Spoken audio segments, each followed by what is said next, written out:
রোধ করো মূল্য বৃদ্ধি রোধ করো মূল্য বৃদ্ধি রোধ করবো না বিজেপি সরকার হয় So lonely. BJP go back.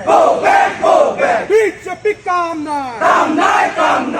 মুদন কই দি সমগ্ৰ অসমতো চলিছে আন্দোলনৰ কাৰ্যসূচী নিশ্চিতভাৱে সদৌ অসম ছাত্ৰ সন্থাৰ আহ্বান মানে আমি সদৌ লখিমপুৰ জিলাৰ ছাত্ৰ সন্থা আজি এই বৃহৎ প্ৰতিবাদী সমদল বাহিৰ কৰিছোঁ। আমাৰ এটাই কথা যে অতি শীঘ্ৰে মূল্যবৃদ্ধি ৰোধ কৰিব লাগে। এইখন চৰকাৰে মূল্যবৃদ্ধি ৰোধ কৰাৰ ক্ষেত্ৰত ব্যৰ্থ হৈছে।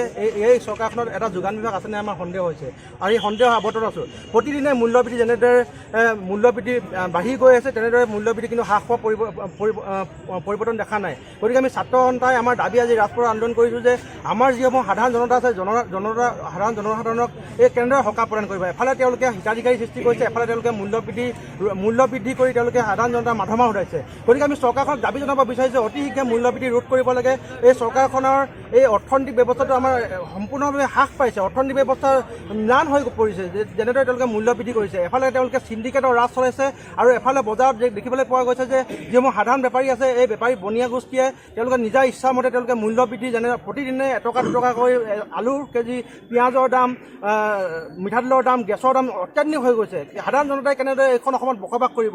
অসমত এটা যোগান বিভাগ আছেনে আমাৰ সন্দেহ হৈছে। যোগান মন্ত্ৰীগৰাকী ক'ত আছে আমাৰ সন্দেহ হৈছে। গতিকে আমি হিমন্ত বিশ্ব আমাক দাবী জনাব বিচাৰিছোঁ যে অতি শীঘ্ৰে মূল্যবৃদ্ধি ৰোধ কৰিব লাগে, মূল্যবৃদ্ধি হ্ৰাস কৰিব লাগে। অন্যথা কিন্তু ছাত্ৰ সন্থাই আজি ৰাজপথত আন্দোলন কৰিবলৈ বাধ্য হৈছোঁ। অনাগত দিনত আমি ছাত্ৰ সন্থাই ৰাইজক লগত লৈ তীব্ৰ আন্দোলন কৰিবলৈ বাধ্য থাকিম।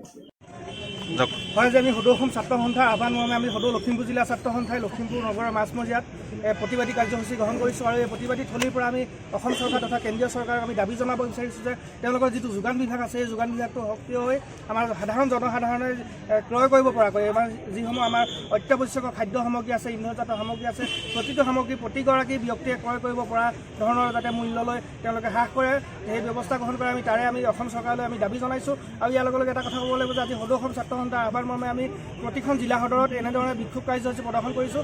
যদি ইয়াৰ পাছতো যদি চৰকাৰে কোনো ধৰণৰ গুৰুত্বপূৰ্ণ ভূমিকা গ্ৰহণ কৰা দেখা নাযায় তেতিয়া আমি ছাত্ৰ সন্থাই ৰাইজৰ সহযোগত প্ৰতিটো অঞ্চলে এই প্ৰতিবাদী যাত্ৰা আগবঢ়াই দিবলৈ বাধ্য থাকিম।